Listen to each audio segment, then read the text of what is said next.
والسلام على أشرف الأنبياء والمرسلين وعلى آله وصحبه أجمعين اما بعد درود پاک کا نذرانہ پیش کیجئے صلی اللہ علی النبی الأمی وآلہ صلی اللہ علیہ وسلم صلاۃ و سلام علیک یا رسول اللہ صلی اللہ تعالی علیہ وسلم۔ امام جلال الدین سیوطی رحمۃ اللہ علیہ کی کتاب شرح الصدور بشرح حال الموت والقبور میں سے بہت سارے واقعات اور روایات آپ نے اس کے متعلق سماعت کی تھی کہ اللہ تعالیٰ کس طریقے سے اپنے برگزیدہ بندوں کو بعد از وصال بھی کلام کرنے کی طاقت عطا فرماتا ہے اور اپنے چاہنے والوں، اپنی زیارت کرنے والوں کو خیر و برکات عطا فرمانے کا تصرف اور قوت بھی اللہ تعالیٰ انہیں عطا فرماتا ہے۔ اس پر مزید انشاءاللہ چند روایت آپ کے سامنے پیش کی جائے گی۔ ایک عظیم صحابی رسول حضرت سیدنا زید بن خارجہ رضی اللہ تعالیٰ کے متعلق یہ روایت بیان کی جاتی ہے کہ سیدنا سعید ابن مسیب رضی اللہ تعالیٰ عنہ فرماتے ہیں کہ سیدنا زید ابن خارجہ انصاری رضی اللہ تعالیٰ عنہ کا وصال امیر المؤمنین سیدنا عثمان غنی رضی اللہ تعالیٰ عنہ کے دور خلافت میں ہوا۔ آپ کو کفن پہنایا گیا تو آپ کے سینے سے گونج سنی گئی آواز، پھر آپ نے یہ گفتگو کی کہ احمد احمد پہلی کتاب میں لکھا ہے، یعنی یہ وصال شریف کے بعد کی بات ہو رہی ہے۔ احمد احمد صلی اللہ علیہ وسلم پہلی کتاب میں لکھا ہے۔ ابو بکر صدیق نے سچ فرمایا، وہ اپنی ذات میں کمزور ہیں مگر خدائے بزرگ و برتر کے معاملے میں قوی ہیں، یعنی بظاہر آپ کا جسم کمزور ہے، آپ بظاہر کمزور نظر آتے ہیں فزیکلی، لیکن خدائے بزرگ و برتر کے معاملے میں بہت سخت قوی ہیں۔ سبحان اللہ، یہ بھی پہلی کتاب میں لکھا ہے۔ عمر ابن خطاب نے سچ فرمایا، وہ بھی پہلی کتاب میں قوی اور امین لکھے گئے ہیں۔ عثمان ابن عفان نے سچ کہا، وہ اپنے سے پہلے بزرگوں کے نقش قدم پر چلے۔ 4 سال گزر گئے اور 2 باقی ہیں۔ فتنے رونما ہو گئے، قوی نے ضعیف کو کھا لیا اور قیامت بپا ہو گئی۔ تمہارے لشکر سے تمہارے پاس عریس اور بیر عریس کے معاملے کی خبر آئے گی۔ اس کے متعلق بیر عریس کا واقعہ کیا ہے، اس کے متعلق وہ بعد میں بیان کرتے ہیں روایت۔ تو سیدنا سعید ابن مسیب رحمۃ اللہ علیہ فرماتے ہیں کہ پھر ایک ختمی شخص کا انتقال ہوا تو اسے بھی کفن دیا گیا اور اس کے سینے سے بھی ایک گونج سنی گئی، اور پھر وہ کہنے لگا کہ بنو حارثہ ابن خزرج کے ہم قوم نے سچ کہا ہے۔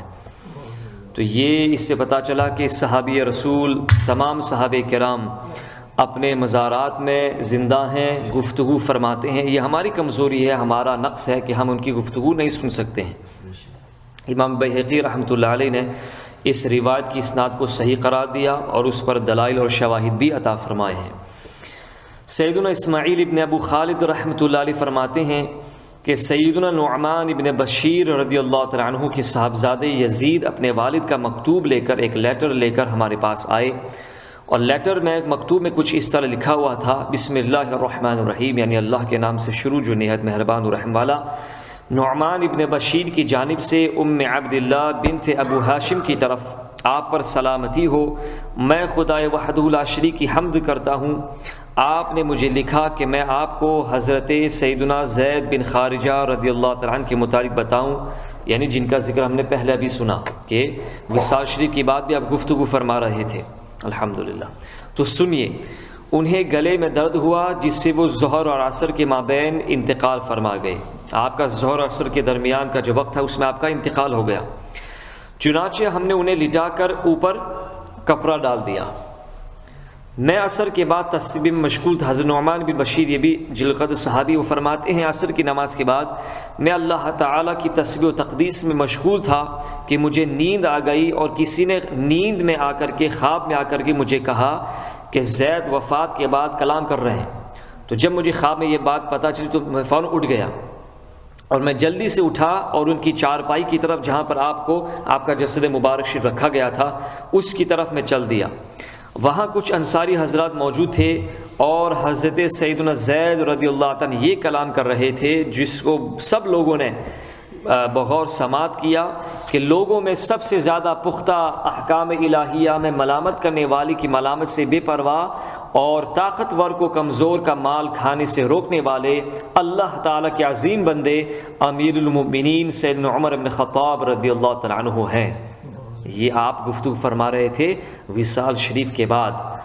انہوں نے سچ فرمایا، ان کے متعلق پہلی کتابوں میں ایسا ہی تھا۔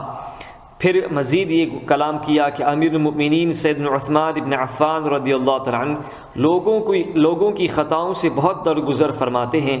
ان کی 2 راتیں گزر گئیں اور 4 باقی ہیں۔ 4 باقی یعنی 2 راتیں تو گزر گئیں، یہ جو 40 دن آپ کا محاصرہ کیا گیا آپ کے گھر کا، اور کھانا پانی جو بند کر دیا گیا تھا، تو اس کے متعلق اللہ تعالیٰ نے آپ کو وصال شریف کے بعد بھی علم غیب کیسا عطا فرمایا کہ حضرت زید بن خارجہ رضی اللہ تعالیٰ فرماتے ہیں کہ صرف 4 دن باقی ہیں جس کے بعد آپ کو شہید کر دیا جائے گا۔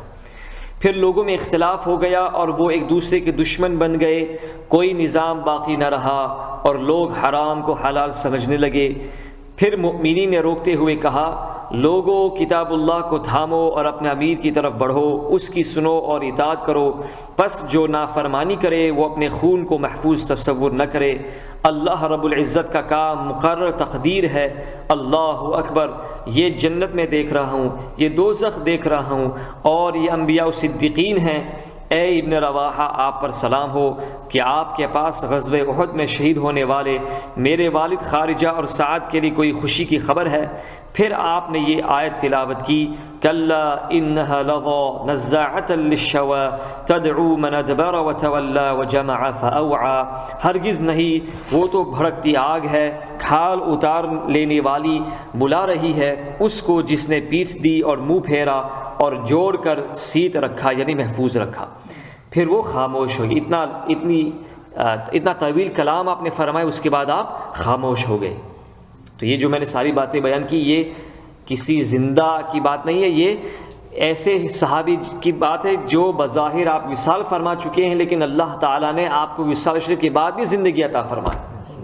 اس لیے ہمارا عقیدہ ہے کہ اللہ تعالیٰ کے ہر برگزیدہ بندے، اللہ تعالیٰ کا ہر ولی اپنے مزار شریف میں زندہ ہیں اور گفتگو بھی کرتے ہیں، اپنے زیارت کرنے والوں کی مدد بھی فرماتے ہیں۔ سبحان اللہ۔ تو میں نے حضرت یہ کون تھے بزرگ، حضرت نعمان ابن بشیر فرماتے ہیں رضی اللہ عنہ، تو میں نے وہاں موجود لوگوں سے پوچھا کہ یہ حضرت زید ابن خارجہ رضی اللہ تعالیٰ عنہ نے میرے آنے سے پہلے کیا گفتگو فرمائی تھی یا کیا میرے آنے کے بعد ہی آپ نے گفتگو فرمائی؟ تو انہوں نے کہا کہ ہم نے یہ آواز سنی کہ خاموش ہو جاؤ، خاموش ہو جاؤ۔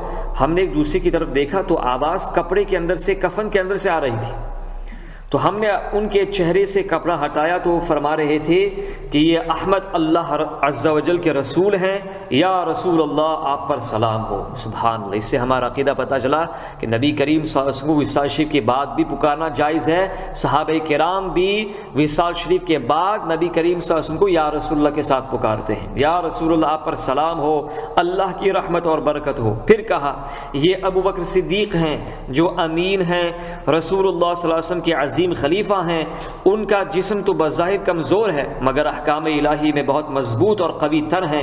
انہوں نے ہمیشہ سچ کہا اور پہلی کتابوں میں ایسا ہی تھا۔ سبحان اللہ۔ مزید روایت آپ نے وضاحت کے طور پر یہاں پر ذکر فرمائی ہے۔ سیدنا امام بیہقی رحمۃ اللہ علیہ کی روایت میں اتنا زائد ہے کہ حضرت سیدنا اسماعیل ابن ابی خالد رحمۃ اللہ علیہ فرماتے ہیں کہ یہ واقعہ امیر المؤمنین سیدنا عثمان غنی رضی اللہ عنہ کی خلافت کے پورے 2 سال بعد کا ہے، اور 2 راتوں سے یہی 2 سال مراد ہیں۔ میں باقی 4 سال پورے ہونے کی مدت اور ان میں واقع ہونے والے امور کا انتظار کرنے لگا۔ چنانچہ ان 4 سالوں میں اہل عراق میں اختلافات، جھوٹ اور افواہیں پھیلیں، اور انہوں نے اپنے امیر ولید ابن عقبہ پر بھی طعنہ زنی کی، جس طریقے سے حضرت سیدنا زید ابن خارجہ رضی اللہ بیان فرمایا تھا کہ 2 سال کے بعد یہ چلے گا سلسلہ، اور اس کے بعد 4 سال مسلسل فتنے ہوں گے، خوریزی ہوگی۔ تو یہ بعین ہی وہی ہوا جو آپ نے پہلے سے فرما دیا تھا۔ امام بیہقی رحمۃ اللہ علیہ کی روایت ہے کہ حضرت سیدنا حبیب بن سالم رحمۃ اللہ علیہ سے بیر عریس کے متعلق وہ فرماتے کہ بیر عریس کا واقعہ یہ ہے کہ امیر المؤمنین سیدنا عثمان غنی رضی اللہ تعالیٰ کے ہاتھ میں نبی اکرم صلی اللہ علیہ وسلم کی ایک انگوٹھی ہوتی تھی. نبی کریم صلی اللہ علیہ وسلم کی ایک انگوٹھی تھی جس سے آپ جو ہے خطوط پر مہر لگایا کرتے تھے. اس لیے سنت یہی کہ انگوٹھی پہننا، علماء نے بیان فرمایا، بہارشے میں لکھا کہ انگوٹھی پہننا اسی کے لیے سنت ہے، مسنون ہے کہ جو خطوط پر مہر لگائے. اور ظاہر سی بات ہے کہ مرد رضا کے لیے چاندی کی ایک انگوٹھی جائز ہے اس سے، اور وہ بھی 4 مسقال سے زائد نہیں، 4.5 گرام 4.23 گرام سے زائد اس کا وزن نہیں ہو سکتا، اور یعنی اس سے زائد ہونا جائز نہیں ہے. تو نبی کریم صلی اللہ علیہ وسلم نے ایسے انگوٹھی بنوائی تھی اپنے لیے صلی اللہ علیہ وسلم. اس پر یہ لکھا تھا محمد رسول اللہ، نیچے والی لائن پہ محمد، اوپر رسول، اور سب سے اوپر والی لائن پر اللہ.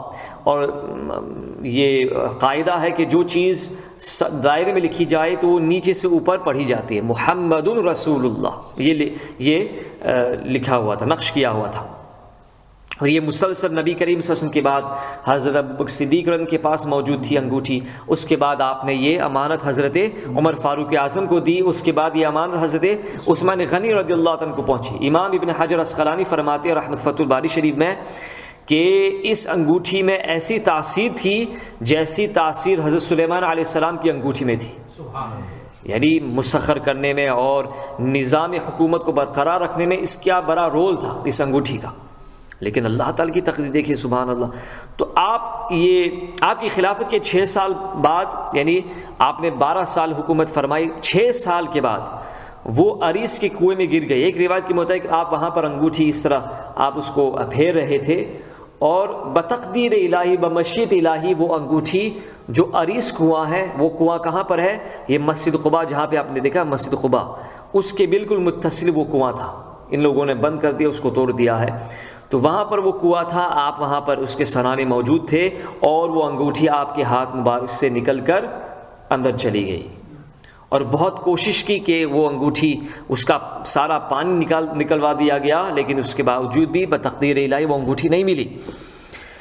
تو اس کے بعد سے آپ کے گورنروں میں تبدیلی پیدا ہونے لگی، اور ان فتنوں کا ظہور ہوا جن کے بارے میں حضرت سیدنا زید بن خارجہ رضی اللہ تعالیٰ عنہ نے وصال شریف کے بعد کلام کیا تھا کہ آپ کے بعد فتنے پیدا ہوں گے. تو بعض علماء فرماتے کہ اسی انگوٹھے کے گم ہونے کی وجہ سے سارے فتنے شروع ہو گئے تھے، لیکن یہ تقدیر الہی تھی جس کا ظہور آپ کے زمانے میں ہوا. تو اللہ تعالی ہم سب کو ان روایات کو سمجھنے کی توفیق عطا فرمائے، اور اللہ تعالی ہمیں عافیت کے ساتھ، ایمان اور عافیت کے ساتھ موت نصیب فرمائے، اور عقائد حقہ اہل سنت والجماعت پر اللہ تعالی ہم سب کو زندگی عطا فرمائے، اور اسی پر اللہ تعالی ہم سب کو موت عطا فرمائے. صلی